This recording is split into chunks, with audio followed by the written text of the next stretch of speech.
Test এক্সামে যাওয়ার আগে যদি একটা ভিডিও দেখো তবে এই ভিডিওটা দেখো। পোয়েম থেকে কি ধরনের প্রশ্ন আসতে পারে এই সব সাজেশন দিয়ে দেবো আজকের এই ভিডিওতে। এদিকে আসো, তুমি পারো বা না পারো কমন পড়বেই পড়বে। পোয়েম থেকে বেশ কয়েক টাইপের প্রশ্ন আসে।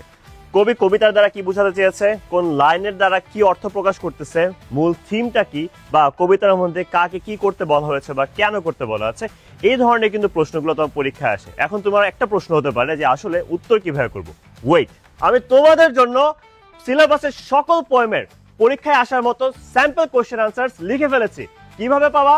কমেন্টে দেওয়া ফ্রি কোর্সে এনরোল করে ফেলো, সেখানে পেয়ে যাবা। সিলেবাসের সকল পোয়েম যেমন O me O life by Walt হুইটম্যানের কিন্তু আমি একদম 10টা পরীক্ষা আসার মতো প্রশ্ন এবং তার উত্তর লিখে দিয়েছি। তার পাশাপাশি বুকসেরও আছে এবং টু মাদার্স রিমেম্বার সহ সবগুলো কবিতারই কিন্তু লেখা আছে। একটা মজার জিনিস জানো, তার পাশাপাশি আনসারিং ফ্রম স্টোরিজেরও যেই চ্যাপ্টারগুলো থেকে তোমার প্রশ্ন আসতে পারে এবং স্যাম্পল কোশ্চেন কি হবে এবং তার আনসার তুমি কিভাবে করবো, ওই সবগুলোর কিন্তু আমি ফাইল রেডি করে ফেলেছি।